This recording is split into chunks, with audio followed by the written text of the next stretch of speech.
Welcome to the Better Two podcast. I'm your host, Donna. Today's guest is author Leonard Goldberg, and he has a series of Sherlock Holmes's daughter. And he's here to talk about his latest book called A Scandalous Affair. But we talk about that and so much more, so tune in. Hi, Leonard. How are you doing today? I'm fine, John. How about yourself? I'm good. So you it's funny because before we started this, you're about to tell me about bad writing habits because you received a phone call because you're working on an article. So we're going to just dive right into that before we get into your books and everything because you are a writer and that's what we're going to talk about today. So what are the bad writing habits that you advise against? Well, I don't advise against them. They're just ingrained in us. Um, and let me give an example of a strange behavior. Let's say you walk into a room and there's a fellow sitting at a desk. The room is empty. Doors closed, the windows are closed, and he's talking to himself. And it sounds like it's a monologue, but every now and then he breaks into what seems to be a conversation with an imaginary figure. So there are multiple people involved. So you say, well, what is this fellow suffering from? Is he mentally ill and having hallucinations? Or is he a writer trying to come up with a few lines of decent dialogue? Yeah. Yeah, and then the characters sometimes come to you and you're like, I don't need to hear this. Why are you giving me this information? Yeah, So I just thought it was kind of, and then the other part of it is perhaps he's not searching for dialogue. Maybe he's searching for the right word. fair. Now he's already written down a word in his writing, but it just doesn't quite fit, and he's not sure of it. So he of course runs to his thesaurus to find that word, and a dozen synonyms he has to choose from. So of course he gets up and starts walking around, and he starts talking about each word because if it doesn't sound right, it's not going to read right. Very true. So eventually he strikes on the right word. It's the perfect word. And it's reminiscent of what Mark Twain once said. The difference between the right word and the almost right word is the difference between the lightning and the lightning bug, which True. is quite true. So those are the kind of things I wrote about. And it's interesting how writers, I think, for the most part, have these habits ingrained in them. Uh, they feel like it's part of them, and they don't want those habits violated, by the way. No. No, no interruptions, nothing rearranged. We'll do it as we always have, Uh, which I sort of enjoy writing about because all of us are afflicted one way or the other with these things. Oh yeah. I mean, there's the person that is the plotter, which yes, Yeah, I've tried plotting. I can try plotting anything every day, but it will always end up being pantser. I will yeah. always end up letting my characters direct the story. Oh, yeah. So it's one of those things where I think as a writer, once you find what works for you, bad habit or not, you're still gonna do it. Oh, yeah. It's ingrained. It's Hmm. um, and of course, if you then successful, my goodness, then you know you have to stick to that habit because if you change it, uh, you may lose all of your magic. It's like the athlete who has the will put the tacky thing out there, the jock strap that will never be washed because they won their best game with it, and they continue Oh, to win games with the same jock strap.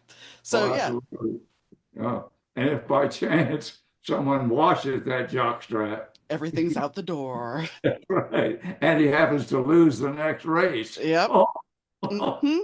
Yep. Everything is done, and yep. So you understand what I'm talking about. I know we're gonna talk about your latest book, but I want to go back to the beginning of when you decided to write your book called Transplant.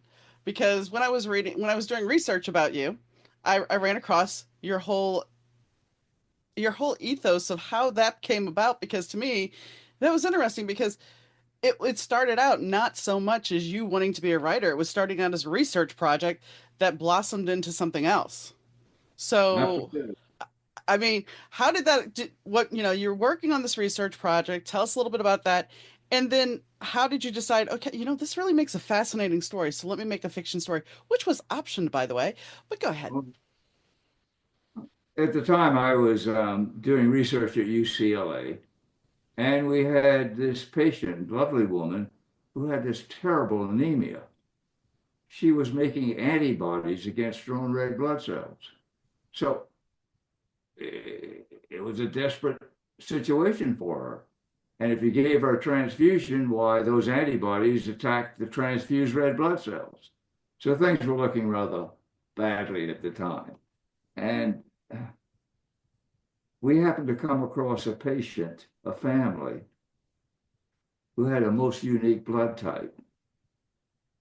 They were type O, no ALB, but most importantly, they had no RH factors, and most of the antibodies are directed against RH factors. So here we contacted this family, got some blood, which was type O, no ALB, no RH factors, and we transfused that lady, and she did wonderfully well, wonderfully well. And we put her on certain drugs, immunosuppressive drugs, and we could maintain her until those drugs took effect. So this was back in the 80s when transplantation was just taking off, bone marrow and tissue transplantation. So it struck me that, gee, this family was a universal donor of blood. They give that blood to anybody. What if somebody was born without any of the tissue antigens that are required for transplantation? What if that person was a universal donor, that her or his kidneys or heart or whatever could go to anybody without fear of rejection? Wow. I mean, that person would be in real danger because everybody would be after her. Hmm. And the idea came to me, it'd be an interesting idea to have a young woman discovered to be the universal donor. And when word gets out, her life becomes very dangerous, very hectic, because there are people who want her organs. And that's the gist of the novel. Now, when I wrote it, I didn't think of a career in writing. I just didn't cross my mind. I thought, well, this is an interesting novel.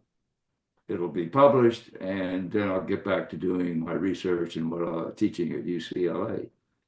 I didn't know it was going to go through 8 or 9 reprints, and I didn't know it was going to be optioned twice by a production company and by a studio. So once that happens, you become addicted. Suddenly you say, hey, this is kind of fun and I enjoy doing it. So all along my professional career, when I was a physician at UCLA, I always made time to write, although it was difficult, but I did it. Finally, towards the end of my medical career, I was able to write full time, and that's when I started writing about the Daughter of Sherlock Holmes. And it made a big difference because now I didn't have the phone ringing, I didn't have other responsibilities or obligations. So that worked in fine from a time sequence. It really worked in well. What do you think is the fascination still with Sherlock Holmes? That we have so many series still, but Benedict Cumberbatch, and I mean, I'm going back years now, his whole Sherlock blew up. We have Watson now on CBS. We have Robert Downey Jr. Sherlock. What is the fascination with Sherlock Holmes still? Well, I once wrote an article about that, believe it or not. What's so special about Sherlock? And what I decided, interestingly, was that Sherlock Holmes is an individual we want to be, but in some aspects we already are. Okay. Now, what combination are you talking about? Well, we all want to be a sleuth, famous. Everybody wants your opinion or your services. You're nationally known. You're fantastic. You can do anything you want with this talent. Um, That's the one side, the skilled detective who is just remarkable. But then there's the other side of Sherlock. Sherlock, he's a lonely guy. I mean, he has Watson as a friend, but eventually Watson marries and moves out. Now you would say, well, gee, Sherlock will seek other friends. No, he won't. He likes being alone. He doesn't want any friendship. He doesn't want any attachments to people because that might interfere with his wonderfully tuned brain. And he's a messy fella. He's messy. You walk around his rooms at 221B Baker Street, the papers on the floor, notices tacked up on the wall. He can lay around on that sofa for days on end, either smoking his pipe or injecting himself with cocaine. And that's the other side of us. We want to lay around until something moves us, something stimulates us back into action. And for Holmes, it was crime. For us, well, maybe other things. So I thought Sherlock Holmes was really a combination of what we want to be and what we already are. It's interesting to me that Sherlock Holmes was written about over 100 years ago. Yet today, he is the most famous detective in the world. No one even comes close. That's wild. Yeah, if you think in terms of what character has been portrayed most in movies and on television, it's Sherlock Holmes. Nobody else comes even remotely close. Whether you talk about Basil Rathbone or Jeremy Brett or this new fellow who I don't think measures up as well as others do, um, the story goes on and on. And if you look on Amazon at the various Sherlock Holmes spin-offs, quite remarkable how many they are. I mean, it seems to go on and on and on. But fortunately, I found the niche, Sherlock's daughter, um, and it's worked out well for me. And how did Sherlock's daughter come about if he was a loner? Because I don't know. I mean, I know, like I said, the movies and everything, but how do we come across Sherlock Holmes' daughter for those who are not the Sherlock aficionados? Well, it dates back to one of the earliest Sherlock Holmes adventures called A Scandal in Bohemia. One night, there's a knock on the door at 221B Baker Street, and in walks the King of Bohemia. And he has a delicate problem at hand. He's now engaged to the daughter of the King of Scandinavia, and a June wedding is planned. But his former lover, the opera star Irene Adler, is furious that he's done this. And she has photographs of them together, which are very revealing, very, very revealing. And you have to remember, this is back in the Victorian era. Hmm. So if those photographs ever released, the wedding would be called off. The king's reputation would be ruined. So he begs Irene Adler to give her the photographs, the officer, of vast amounts of money, which she refuses. She's an opera star. She doesn't need his money. Well, as a last resort, the King of Bohemia comes to see Sherlock. Obtain those photographs for me. I'll pay any price. Well, this is usually not the type of thing Sherlock likes. I mean, but he's intrigued and he says, yeah, I'll take it. I'll do it. But she outwits him every step of the way. Irene Adler outwits Sherlock Holmes. For general information, Sherlock Holmes was outwitted 4 times, 3 by men, 1 by women. The only woman ever to do so is Irene Adler. At the end of the scandal in Bohemia, uh, Irene Adler writes Sherlock and says, I still have the photographs. It's been a pleasure dueling with you, but I'm off to another world. So Sherlock, who admittedly admires her talent, he's not in love with her, he just admires her talent. Off she goes. Now, Irene Adler shortly thereafter falls in love with a distinguished English attorney, Godfrey Norton, They marry, move to Paris, where they'll enjoy a life of ecstasy and romance. Ah, but Norton turns out to be not what he showed Appears. up front. He's a scoundrel. He's a womanizer. He's a gambler. He's rarely home. He only comes back to get money because she's still an opera star. But the worst part of it is he's a dullard. He's boring, boring. Now here we have this woman who's remarkably bright, so bright she outwitted Sherlock Holmes, and she's stuck with a bore. I mean, it's intolerable. Hmm. Well, one night there's a knock at the door at 221 Baker Street. Watson has moved up by now. He's married. And Sherlock opens the door, and it's Irene Adler. And she gets right to the point. She tells Sherlock, my marriage is a disgrace. It's awful. He's dull. He's boring. I need intellectual stimulation. And you're the only man in the world who could provide it. Well, Sherlock welcomes her in. And they have a delightful evening solving crimes, creating crimes, putting puzzles together. It's just great. Wonderful conversation, glass after glass of brandy, injecting themselves with cocaine, and they end up in bed together. I was gonna say that was all foreplay. All Yeah. foreplay because the mental Oh, well, stimulation got them they going had and been in bed together. The next morning, Sherlock wakes up and Irene is gone. of No course. note of farewell, no goodbye, gone. Well, he's delighted. He doesn't want any romantic entanglement. There's a murder in Belgravia he's involved with. Let her go, be gone. Fine, go. 8.5 months later, there's another knock on the door at 221 B Baker Street. And Sherlock opens the door. And standing before him is Irene Adler, who's very pregnant and very ill. Hmm.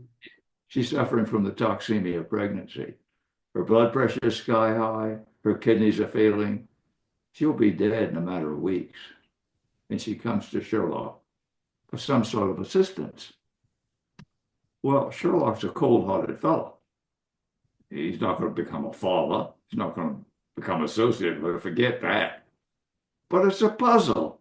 Sherlock loves puzzles that need solution. So he goes to see his friend Watson and tells him what the problem is and says, this is how we're going to solve it, Watson. When she goes into labor, she'll be admitted to one of London's better hospitals. Upon delivery, that child will immediately be put up for adoption, and you'll see to that. And the adoption papers will be sealed forever. Nobody will ever know she's my daughter. Well, Watson agrees. Sherlock then hustles over to Bohemia to see the king because Irene has given him these photographs. He gives them to the king and says, these cost me £5,000. I want you to pay me for them, which the king does. Holmes comes back to London, sets up a trust for the baby to be born so that there'll be financial security for her. And as far as Holmes is concerned, that's the end of the story. Irene Adler goes into labor and has a beautiful baby girl who she names Joanna. But Irene Adler gets to hold and kiss the baby only once before she dies. Unfortunate. And Irene Adler's daughter, which was fathered by Sherlock Holmes, is adopted by a well-to-do upper middle class family. And eventually finds out she is. Yeah, eventually. Nice. Yeah, Nice. So, interesting story. yeah. And that gave you the inspiration to say, if I'm going to mess with the Sherlock Holmes thing, I'm going to go this route with it. Yeah, and I thought it would be a bit different because number one, time has now passed, and we're going from the Victorian to the Edwardian era. We're going from the period or era when wars were fought in Africa, India, Afghanistan. Now they're fought on the continent. We're going from the era of carriages to motor vehicles. Everything is changing. And she has to be part of those changes. It's who she is and what she is. But in my novels, She has this wonderful deductive brain. She shows it. Scotland Yard is aware of it. And Lestrade's son, who is now an inspector at Scotland Yard, comes to her for assistance. So all the old players come back into focus, including Miss Hudson, the woman who owns and rents out 221B Baker Street. So I was able to put them all back together and create a new generation. For example, um, Joanna eventually falls in love with Watson's son, who's also a pathologist, and they marry. Okay. Miss Hudson, the woman who owns the house and rents and leases it out to them, why her daughter now owns the house and leases it out. And when Joanna and the young Watson marry, they move into 221B Baker Street, which has plenty of room. So the old Watson is there as well. And that's how they form the investigative team. Nice. And the new book is called Scandalous Affair, A Right. Scandalous Affair. Is there another book after this one or Oh yeah. Oh yeah. It's swirling around in my head. Um, I'm almost to the point of starting it. Almost. It usually takes me oh, 5 or 6 months to get it done. That's pretty quick, but yeah. I can. And then it goes into the publisher and it revisions and this and whatever. But by 9 to 10 months, it's ready to go. So every year, year and a half, I'll come up with a new one. They say, well, you should do it every year. Every year. Look, I write at my pace, not yours. And I think that's what people don't understand, that it's not that simple to, yes, I can write a book, great, but then you have to revise it. You have to get it, you have to polish it. There are so many different things to do as a writer, and I don't think readers actually think that, because some of them can devour a book in a day. And that's awesome and incredible, but it takes a lot longer to really write a story that's worth telling. Well, a lot of people have the Hollywood image of a writer. Hmm. Just set the scene for you quickly. As a writer, middle-aged, handsome fellow sitting at a desk in a big study overlooking a lovely garden, and he is writing down the words as they come effortlessly to him. And his wife comes in to the library and says, lunch will be ready shortly. And he says, oh, Dad, just another moment, please. And he writes down, ah, there, it's done. It's finished. And the viewer, of course, says, gee, what a wonderful existence. What a wonderful way to live and to earn a handsome living. But of course, that's all nonsense. That's the Hollywood view of it. Though I will say this, Hollywood did do a good take on writing in Wonder Boys with Michael Yeah. Douglas. Oh, yeah. Because yes, he has writer's block. He is overwriting. Everything that could go wrong goes wrong. So that one I will say Hollywood did a great job with. Every now and then they do that. But that's usually not the view people want to see, particularly wannabe writers. Right. They they want to, at the end of the road, there's that pot of gold. Hmm. Uh, and they just don't realize that writing is tough. Hmm. It's an arduous task, time consuming. And you better be ready for disappointments and rejections because they're there, whether you want to be or not. And when it comes to writing, I always remember what Ernest Hemingway said about writing. He said, there's nothing much to it. You just sit down by your typewriter and bleed. Hmm.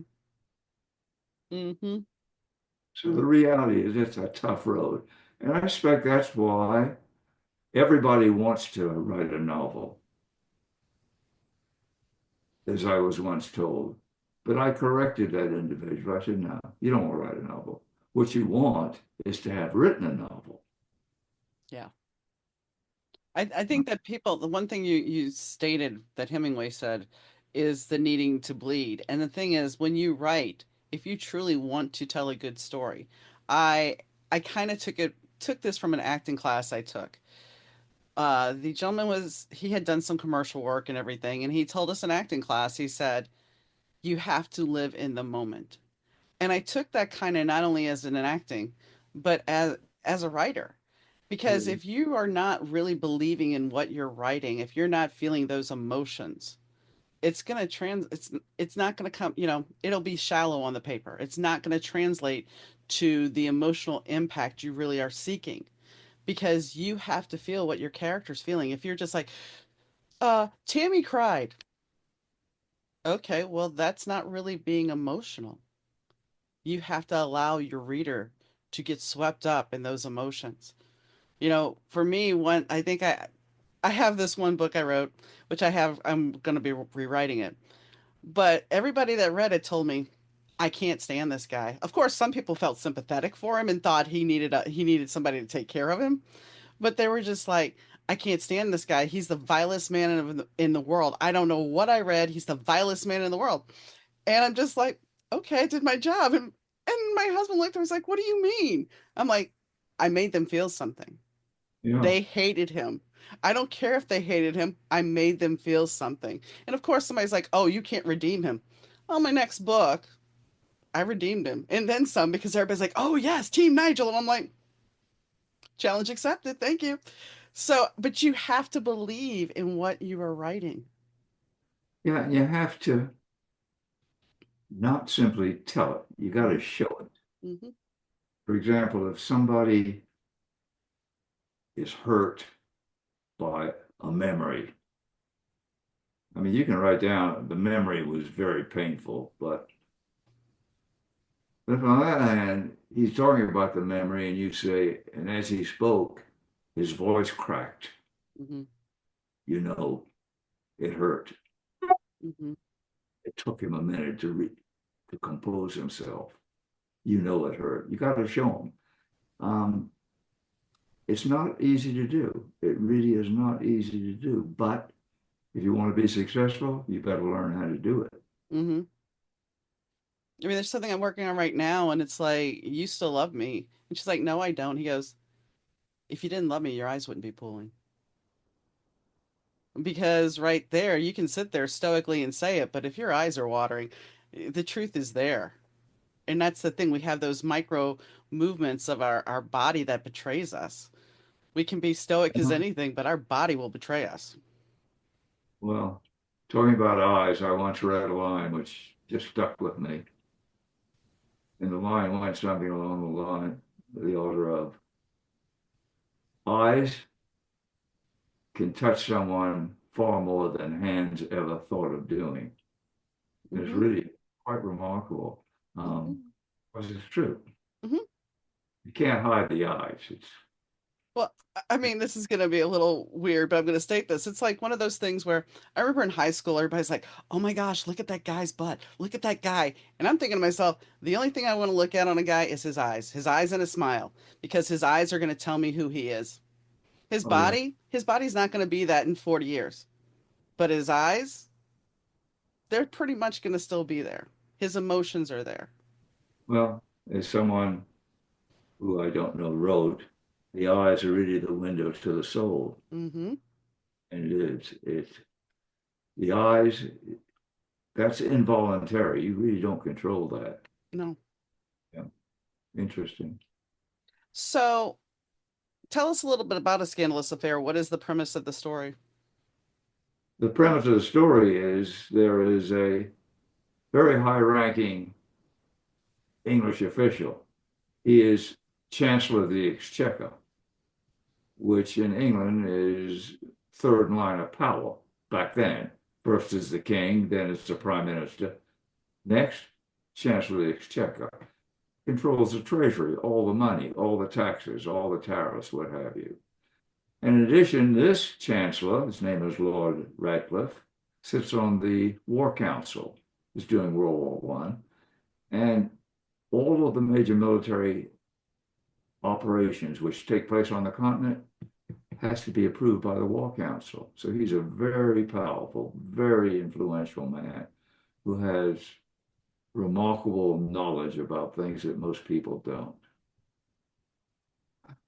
Unfortunately, he's being blackmailed. Mm. A person unknown has photographs which show his granddaughter in romantic encounters with a man other than the aristocrat to whom she's married, engaged. And this person demands more and more money for these photographs, each one being more salacious than the next. And of course, the demands will continue. And of course, he may break under pressure and reveal war plans or what have you.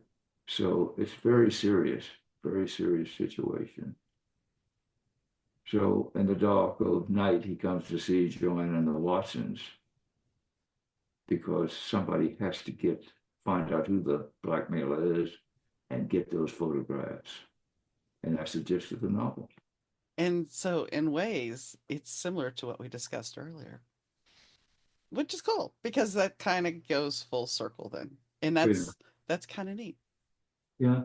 And for those of us who are a little older, back in I guess it was in the late 60s, there was a big scandal in England when Profumo, who was, I forget what he was, high-ranking secretary of one or the other, was involved in a scandal with a teenager, and he had to resign because of it.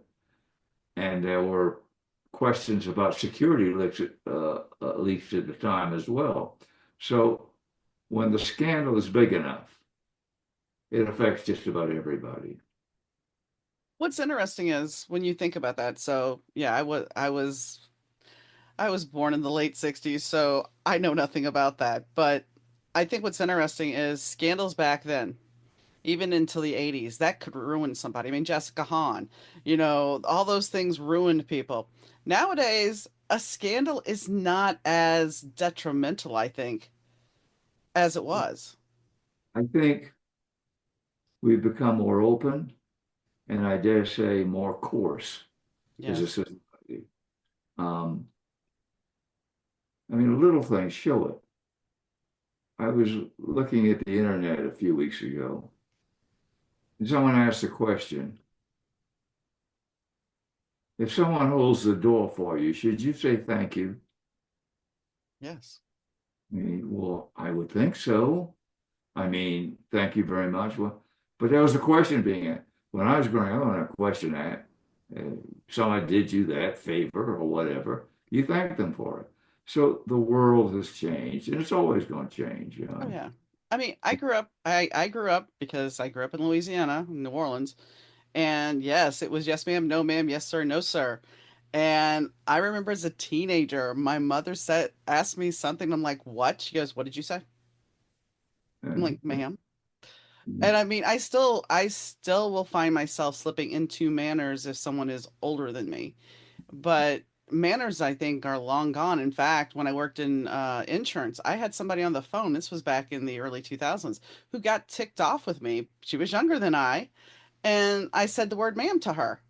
And she's like, don't down talk to me. And I'm just like, I wasn't. But it's funny because it has gotten flipped that sometimes if you use the word ma'am, it's derogatory now, which is it's, weird. But I mean, that's how, like you said, things have evolved and even words have evolved.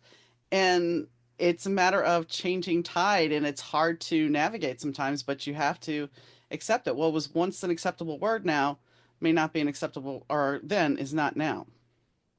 uh, I remember back a few years,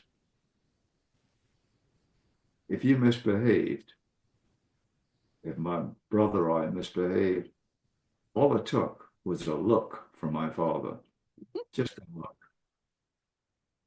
You knew, don't cross that line. You're getting too close to it right now, and you backed off. Today, accountability is almost laughable. They make excuses, they find a reason why, rather than saying, look, behave in a human, decent fashion and life will be better for you. They just don't. Well, I was reading something very interesting yesterday. It was talking about the movie Adolescence that's on Netflix. And I'm not trying to get controversial, but it was interesting because it talks about how the fact that kids nowadays are not so much raised by parents. They're raised by the internet. They're raised by Oh, an algorithm that is oh, yeah. consistently giving them dopamine hits. So instead of wanting love, they want notoriety. They want to be seen. And yes, I go back to Andy Warhol saying everyone will be famous for 15 minutes. But the thing is, those algorithms, they're not real. They're controlled, they're manufactured. And it really distorts our views of way of thinking if we're always constantly on our phones looking at things. We're not really embracing life. Well, that's why I don't have a smartphone. I will not have one. And I was at a gym where I work out periodically, and this very nice girl who's a bit younger than me said, "Don't you have a smartphone?" And I said, "No." And she said, "Why not?" And I said, "Because I don't want to be its prisoner." And she looked at me strangely. I said, "See that iPhone? You're its prisoner. You don't want to go anywhere without it. And if God forbid you lose it, you're going to go into a fit of depression. That's your connection to the world, to the friends, everything. That's your universe." And her response was, and I quote, "Well, you just don't understand." And I said, "Perhaps you're right." But what I really thought was, "Oh, I understand. I understand you're so connected to the internet. You're so connected to that way of communicating, to feeling and thinking, that to be without it, it's almost terrifying. It's almost terrifying. But that's your life, not mine." Yeah, the same thing happens with the writing. You say, "Oh, with AI, artificial intelligence, they're going to write." Good. Let me see the novel that AI writes. Well, and I'm sure you've heard the scandal that came across this week recently that Meta was going to piracy sites. So people had pirated people's books. Fortunately, I was not one of them, but gone onto a piracy site and trained its AI through this piracy site so it could learn how to write books and communicate more. And this was Yeah. all Meta slash Facebook. So what AI is doing is just learning from us.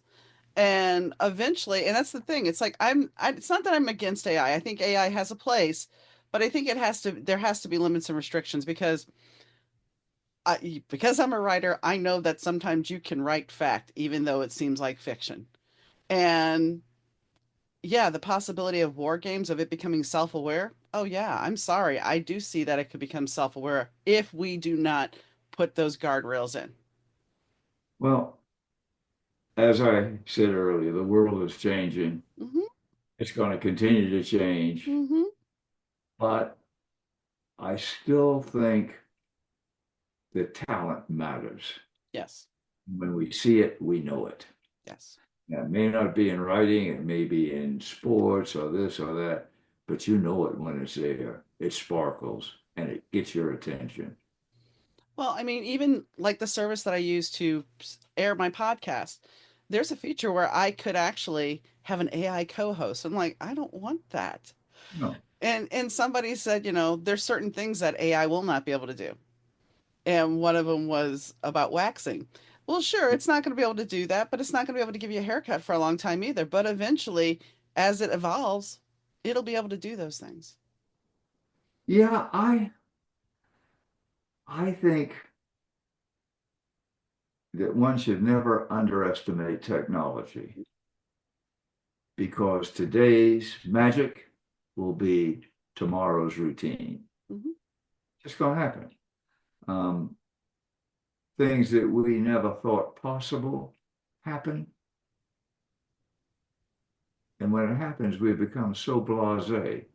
I was watching television last month, where it was. And Elon Musk sends this rocket up into space. And the booster comes back down and is caught on Earth by chopsticks. Did you see that? Mm-mm. Yeah, had this mechanism which these giants come together and they catch it. Usually, what happens is that booster is just discarded in the ocean. Yeah. Yeah, we don't need it anymore.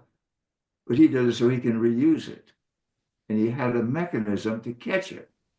And I was thinking, if I had suggested this 10 years ago, people would have looked at me as if I was insane.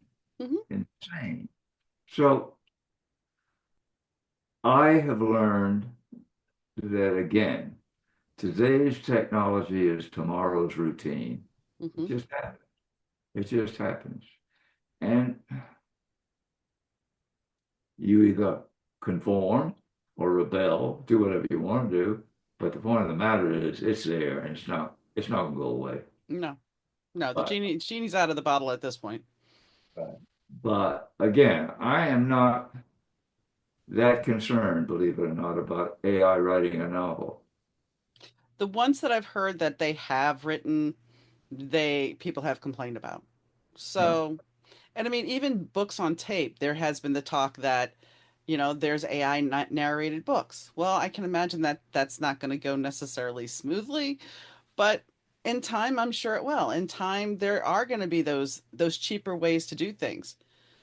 Snow White is a prime example. They ended up using AI dwarfs. But Uh, I I tell you, Hollywood, whatever you say about them, they know how to adapt. mhm, COVID wiped out the movie theaters. Here come the streamers. mhm, I mean, it's like, well, we'll switch horses in the middle of the stream. It's quite remarkable. People are adaptable. Um, but I must admit, I miss the movies. I miss going to theaters. I like that. Um, and people say, well, you could watch it on Netflix or whatever. It's not the same. no. It's the same.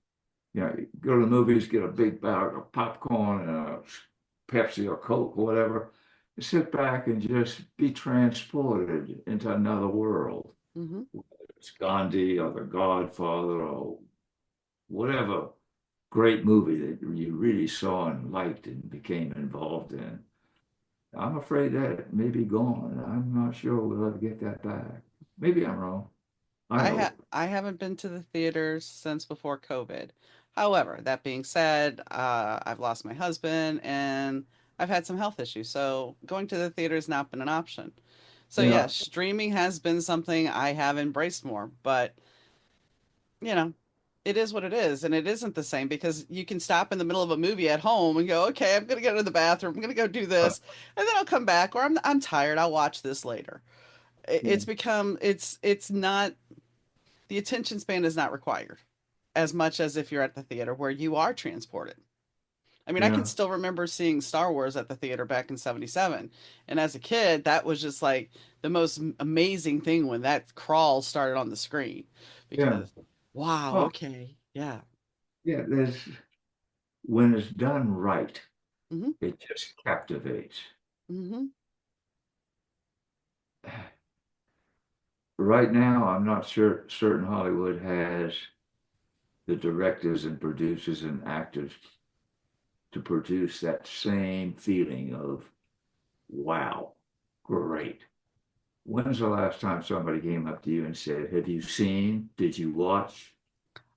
Oh, and that's there's a couple of drawbacks here. Number one, you constantly have them remaking stuff, so it's not new. Two, we have so many options. And it used to be you had that water cooler moment. And yes, people are talking about White Lotus. We'll give White Lotus that. But Mm. for the most part, you don't hear the big tent pole of, oh my gosh, did you see Friends? Oh my gosh, did you see this? Nobody is sitting there talking about things in mass anymore, except on a rare occasion. It's mostly, everybody's got their own little short story that they watch or show that they watch. It's not the mass. Oh my gosh, I couldn't. I had to tune in to make sure I watched it. Now it's like, oh, it's on demand. I'll watch it later. I'll binge it. You know. Right. Every now and then, something comes on that's truly magic. It's rare, but it happens. And all of this happened not recently, but more recently than the things we're talking about, was Sopranos, Yeah. which just had that right chemistry. You had to watch it. Mm-hmm. Um, so I think given the right impetus, the right materials, the right equipment, the right funding, it's probably still there, but you got to go out and get it. And today's world, going out and getting it are strange words, strange. Yeah, and I'm not sure that all of us aren't a little tired of a lot of things going on, that it's just like, I just need to rest. I just need to stay in my lane, do what I do, and if it works out, great. If it doesn't, you know, And let me tell you, I write usually every day from 9 to 1 or 2 or whatever. In those 4 or 5 hours, I'm in a different world. Don't bother me. yeah. Don't want to talk to you. Don't want to hear about your problems. I'm doing something else. Call me after 2, then we can talk about it. Well, and I was not writing for a couple of days, and I did find myself when I know when I don't write for a while, my mood changes. So it's like I have to climb back into my story and start working on that and Well, start playing along yeah, with that. yeah, I think you make a mistake if you stop the flow of the story. Hmm. You say, well, I'll get back to it. No, no, no, no, don't get back. Do it now. Hmm. Not going to be very good. Write it now. Well, I'll only throw it away. Don't throw it away. Mm-mm. Mm-mm. Write it down and hold on to it. Because a month or two from now, you may say, I think I wrote something like that. So let me see about this. See, I think I wrote about that. Hmm. Can come back. So you learn. Sometimes the hard way, sometimes the easy way. But the reality is, you got to find your own zone. Where do I fit best? And for now, I fit best as a writer. Good for me. Hmm. Is there anything that we haven't talked about that you would like to add? No, I think we've covered a lot of territory here. I Okay. did want to talk about the habits of writers. I I've often wondered why writers write. Why do you write? Why do I write? Yeah. I've been writing since, I mean, I used to draw a lot when I was a little kid, like make little I would take a little sheet of loose leaf paper and I would make little apartments. Granted, I never lived in an apartment at the time, but I would make little apartments. And then I would tell little stories. And after my parents split, I started putting myself into TV shows, even like Heart to Heart, where there was no kid. Suddenly they had a kid.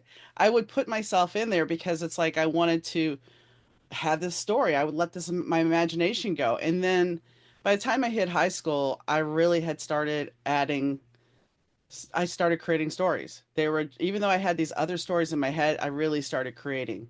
And ever since then, I think I had my second job, I got myself a typewriter because I didn't want to write in longhand anymore.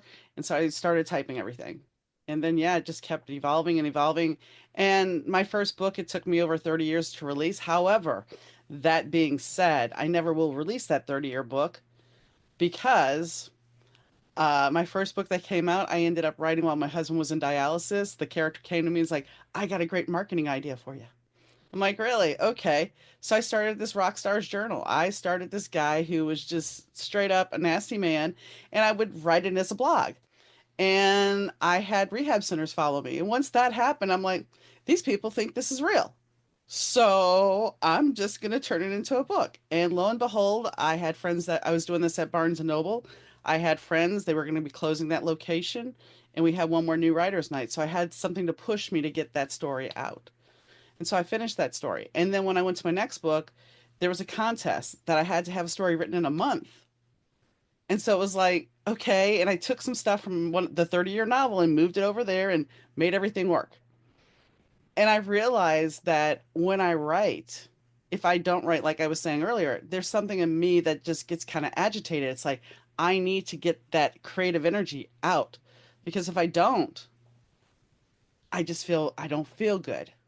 So why do I write? It's because I'm passionate about it. And that's one thing a lot of my friends have always told me. They're like, when you talk about your writing, you light up, you become passionate about it. And so I think if we don't pursue our passion and we don't fulfill that, it starts, dare I say, our light, our soul just kind of starts shrinking. So that's why I write, because it's a passion of mine and I love telling a story. I am not the best writer in the world grammatically, but I can tell a story and I've been told that many a times. Yeah. Well, that's what writers are, storytellers. Hmm. Storytellers. Well, I once read something. There was a quote from Oliver Wendell Holmes. to why people write. Okay. And he said something which always struck me as spot on. He said they write because it gives them the intoxicating pleasure of penmanship. Oh, oh, it's something like that. Oh, yeah. And it's true. I mean, you write and you, oh, it's terrible. It's but when it's done, and particularly when it's published, hey, hey, Oh yeah. look at me, folks. Yeah. So people have different avenues they take, but as I said in this article, which we began our conversation on, writers are peculiar people in some regards, um, and good. That makes us different. Um, we're not happy-go-lucky, but we like what we do. And at the end of this road, we've got a product which we can hold up and say, "Here, this is what I did." And also for me, it's that I made somebody have some joy or feel something, Oh that I yeah, connected with them. And I think more than anything, I think that means the most to me is that I know somebody enjoyed something that I created. yeah. I think there's got to be joy to it somewhere along the road, otherwise you wouldn't do it. Exactly. Yeah. Exactly. Well, I thank you, Leonard, for coming on the show. Oh, it's been my pleasure, Dawn. I really enjoyed it. It's good to talk about things that relate to literature. I like that. I enjoy that. Me too. Um, a lot of people that talk about the books and the words, but there's so much more to it that I really enjoy. And I think we touched on a lot of it today, so it was very good. And thanks for the invitation. It was really a pleasure. Thank you. It's always fun when I get to sit down with another writer and discuss writing. And it is something that I'm passionate about. I don't talk about it enough, I guess, and I kind of pulled most of my books off because I really am in the process of rewriting my books. There's only one still available. The rest, including my first one, is being retooled. And it's a process, and that's okay because something about it is it needs to be tweaked, it needs to be changed, and good or bad and different, I'm still going to make Nigel in days the most despicable man. But I kind of pick up the pace, I've been told. So that's what I'm going to do. Just some tweaks here and there. And once all those books are back out, then I'll be promoting them. But really sitting down and writing is something that if I don't do it, like I said, it's just something that it's part of me. It's part of me creating. I love doing this and this fulfills me and I get to talk to great people and but writing is a different craft. And if you are a creative, you understand that. It's like the painter who has to paint. If you don't do it, and I should have mentioned this with Leonard because the fact is sometimes we will create something and then we get in our own way about it. We get in our own way, and this is the person that overpaints or overwrites or produces a song. It's that creative thing of perfectionism, that icky perfectionism where everything's got to be just right. And the one thing about when I release Days, and I have like 95 copies of the thing that is just badly edited and it's bad, but I had a time crunch. It wasn't perfection. And I thought to myself, it's his journal. It's not going to be perfect. If anything, it's going to be a hot mess express. But I got chastised because it wasn't perfect. Everything wasn't polished. So I learned, I lived and learned, and that's okay because I think it was a learning lesson for a new writer. I was so excited about having that book, and there's a picture of me holding that book. And so what he was talking about is when you finally see, and sometimes we call them babies, when you finally have that in your hand and you see the final product, it's one thing that's so absolutely amazing. I actually this past January, two of the books that I had, or three of the books that I had released, I did not put in paperback, and I put them in paperback for 2 weeks. Didn't advertise it just because I wanted a full set of what I had done, and I got it. But it's only for my personal use. It's not for anybody else's because I wanted to be able to look back and say, okay, here, this is what I've done. And I think whether it's music, whether it's art, if you have that creative drive, even if it's writing poetry, you have to find a way to get that creativity out. And I think that's part of the problem. We get stuck in fear and sadness, and we don't think that things are good enough, that, I could do this better. Sure, you could do it better, but what if it's good just as it is? You have to get out of your way. You have to get out of imposter syndrome, because that's a big thing, because you can see something and think, wow, if only I could have done that. How do you know you can't do that? How do you know? You have to put one foot in front of the other, do what you got to do, and be you, own you, and understand that you have the ability to create something from nothing. We all do. We all do. If the teacher told you you couldn't paint, why did she tell you that? I had a mother who told me I couldn't dance, but yet I was the girl at the club up on the speaker dancing my ass off. I didn't care. And then when I actually talked to a dancing teacher, because my mother would sit there and tell me I had no rhythm, I'm a bass player. Let's think about that one. And when I talked to the dance teacher, she just looked at me and said, "You have more rhythm than most people in this class." So I look at my mom, and it was her jealousy. And sometimes, like the art teacher who comes over and scribbles on the paper and tells you that's not right. So you trace it, and then she looks at you and goes, "That's not right." Of course, me with my wise self decided to look at her and say, "I just traced over your stuff." Yeah, that got me in trouble. But the fact of the matter is, sometimes people have an agenda. And so you have to do you. Your art may not be great. But then if you look at some people who have great art careers, some people don't find that art as art. They think it's ridiculous. So as the saying goes, one man's trash is another man's treasure. So create your treasure.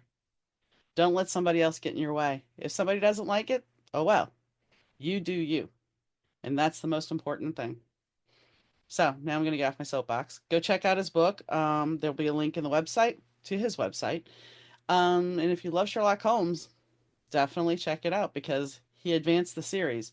And that was one thing we didn't talk about either. And having that, when you start historically and you move time and you have to be accurate and you have to create that world, it's always amusing because you still have the same people, but now they have different things to deal with. Just kind of like our life, like we were talking about with AI. We have to get used to those things. Doesn't mean we have to like it, but you have to get used to it. So, on that note, I want to thank Rich Zai for doing the audio, Fast Susie for the opening and outro music, and you, of course, because whenever you're listening, it really does mean a lot to me. And, well, if you're listening morning, noon, or night, I appreciate you. And I'll catch you next time, guys. Bye.